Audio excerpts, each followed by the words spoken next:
La miséricorde de Dieu est à l'œuvre toujours.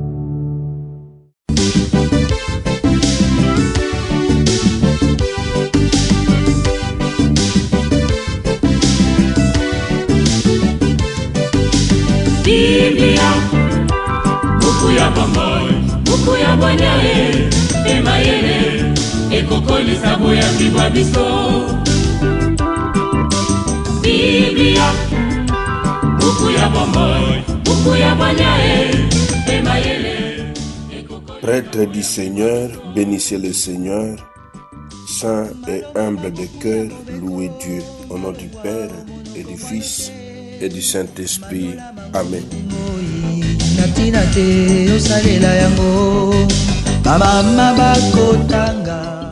Bien, chers frères et sœurs dans le Christ, bonjour.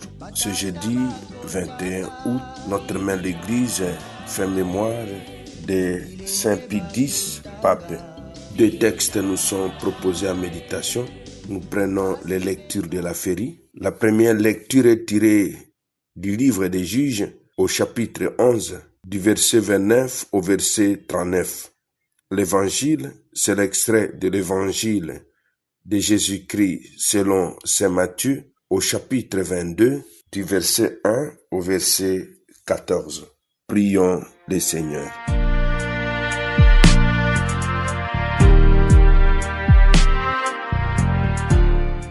Seigneur, pour défendre la foi catholique et fonder toutes choses dans le Christ, tu as comblé le pape Saint Pie X de sagesse divine et de courage apostolique. Permets que, docile à ses instructions et à ses exemples, nous obtenions l'éternelle récompense.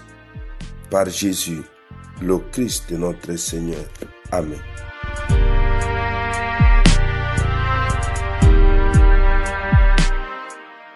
Liturgie de la parole de Dieu. Première lecture.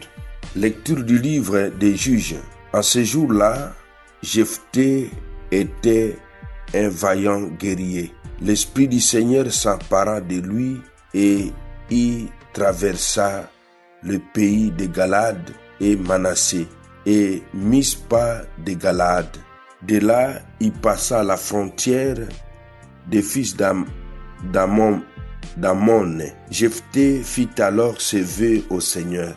Si tu livres le fils d'Ammon entre mes mains, la première personne qui sortira de ma maison pour venir à ma rencontre, quand je reviendrai victorieux, appartiendra au Seigneur, et je l'offrirai en sacrifice d'holocauste.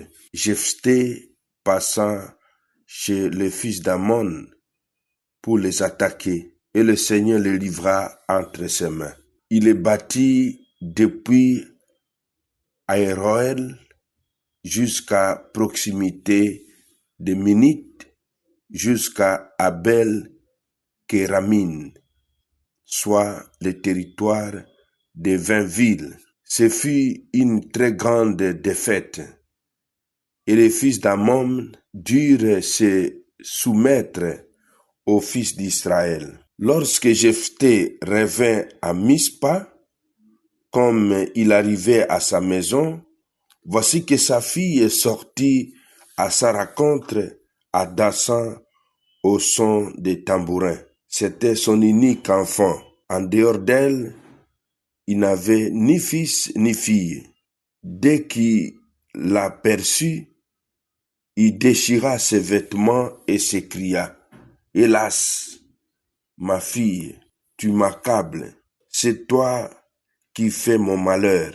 J'ai parlé trop vite devant le Seigneur et je ne peux pas reprendre ma parole. » Elle lui répondit: « Mon père, tu as parlé trop vite devant le Seigneur. Traite-moi donc selon ta parole, puisque maintenant le Seigneur t'a vengé de tes ennemis, les fils d'Ammon. » Et elle ajouta: « Je ne te demande qu'une chose, laisse-moi un répit de 2 mois. J'irai dans les montagnes pour pleurer ma virginité avec mes amis. Il lui dit, va, et il la laissa partir pour 2 mois.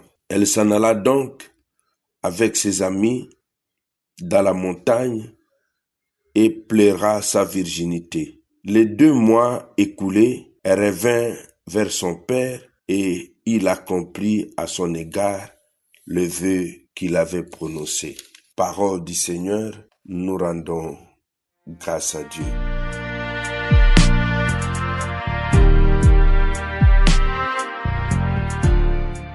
Évangile de Jésus-Christ selon saint Matthieu.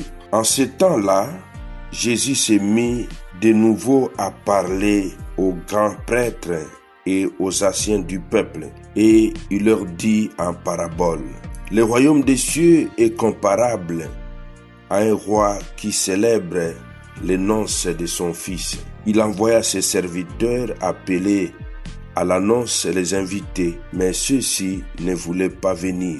Il envoya alors d'autres serviteurs dire aux invités: voilà, j'ai préparé mon banquet, mes bœufs et mes bêtes grasses sont égorgés. Tout est prêt, venez à la noce. Mais ils s'en tinrent aucun compte et s'en allèrent, l'un à son champ, l'autre à son commerce. Les autres empoignèrent les serviteurs, les maltraitèrent et les tuèrent. Le roi se mit en colère. Il envoya ses troupes, fit périr le meurtrier et incendia leur ville.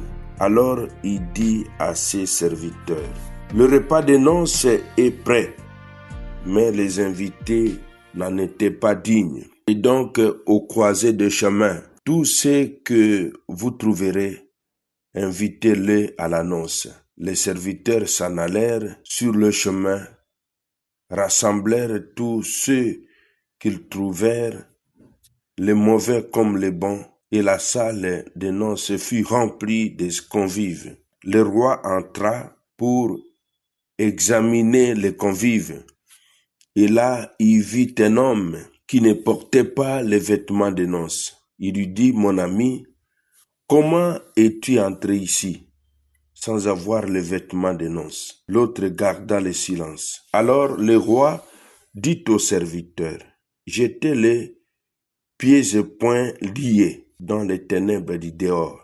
Là, il y aura des pleurs et des grincements de dents, car beaucoup sont appelés, mais peu sont élus. Acclamons la parole de Dieu. Louange à toi, Seigneur Jésus. Parole de Dieu, sainte et infinie. Mes frères, mes sœurs dans le Christ, le Seigneur Jésus qui est avec nous, il vient de nous parler au travers ces saintes écritures et il nous propose des enseignements. Quel enseignement théologique pouvons-nous dégager de la première lecture? De la première lecture, nous retiendrons 4 enseignements théologiques. L'Esprit de Dieu agit, mais l'homme reste libre. Danger des promesses irréfléchies. La foi exige discernement. Et enfin, la dignité de la vie humaine. Premier enseignement de la première lecture, l'Esprit de Dieu agit, mais l'homme reste libre. Jephthé reçoit l'Esprit du Seigneur pour conduire Israël à la victoire, mais il pose un vœu imprudent. Cela montre que même animé par Dieu, l'homme peut faire des choix maladroits qui ne reflètent pas la volonté divine. Deuxième enseignement, danger des promesses irréfléchies. Le vœu de Jephthé manifeste une religiosité qui confond la foi en Dieu avec des pratiques sacrificielles humaines. Dieu ne demande pas la mort des innocents. Troisième enseignement, la foi exige discernement. Il ne suffit pas d'agir avec ferveur. Il faut connaître la volonté de Dieu. Une foi mal éclairée peut conduire à des tragédies. Quatrième enseignement, la dignité de la vie humaine. Mon frère, ma sœur, ce texte que nous venons d'entendre de la première lecture met en lumière la gravité de sacrifier une vie humaine au nom d'un malentendu religieux. De l'évangile que nous venons d'entendre, nous retiendrons 5 enseignements théologiques. Premier enseignement, le royaume est un festin offert à tous. Deuxième enseignement, le refus de l'invitation. Troisième enseignement, l'universalité de l'appel. Quatrième enseignement, la responsabilité de la réponse. Et enfin, cinquième enseignement, la gravité du choix humain. Le royaume est un festin offert à tous. Dieu invite gratuitement à partager sa joie. C'est une image de la grâce universelle. Deuxième enseignement, le refus de l'invitation. Beaucoup rejettent l'appel de Dieu, préférant leurs affaires et leurs intérêts. Troisième enseignement, l'universalité de l'appel. Les serviteurs vont chercher dans le chemin, mauvais et bon, tous sont invités sans distinction. Quatrième enseignement, la responsabilité de la réponse. Celui qui entre sans vêtement de noces est exclu. L'invitation est gratuite, mais elle exige une préparation intérieure, une conversion. Quatrième enseignement, la gravité du choix humain. Mon frère, ma sœur, beaucoup sont appelés, peu sont élus. Souligne que l'appel est large, mais que l'entrée effective demande fidélité et cohérence de vie. Quelle attitude ces deux textes de ces jours nous proposent attitude à cultiver? Il y a d'abord comme attitude prudence et discernement. Première attitude, prudence et discernement. Il est question d'apprendre à faire des promesses ou des engagements conformes à la volonté de Dieu et non à nos impulsions. C'est le cas de contre-exemple de Jephthé. Deuxième attitude, foi éclairée. Il est question de s'instruire de la parole de Dieu et de l'enseignement de l'Église pour éviter de confondre superstition et vraie foi. Troisième attitude, reconnaissance de la grâce. Il nous est demandé d'accueillir avec joie l'invitation de Dieu à son royaume comme à un festin gratuit. Quatrième attitude, conversion et cohérence de vie. Il nous est demandé de nous préparer au banquet par une vie conforme à l'évangile. C'est ça le vêtement des noces. Et cela symbolise, le vêtement des noces symbolise la charité, la sainteté. Cinquième attitude, ouverture universelle.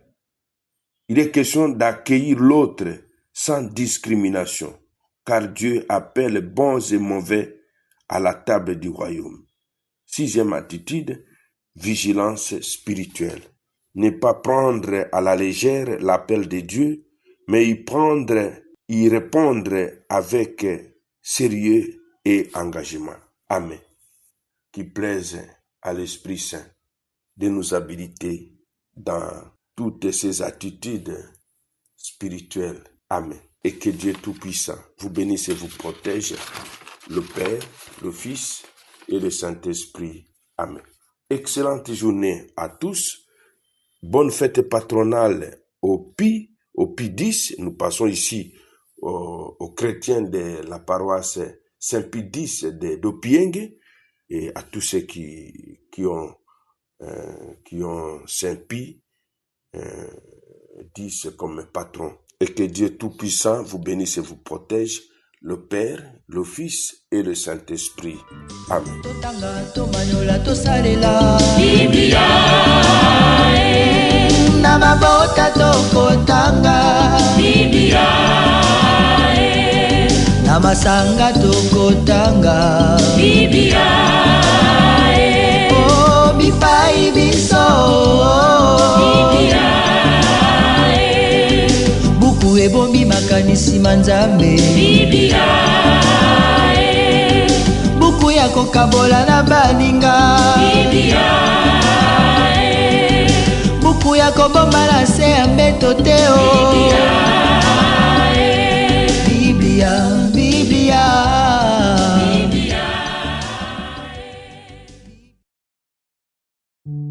La miséricorde de Dieu est à l'œuvre toujours.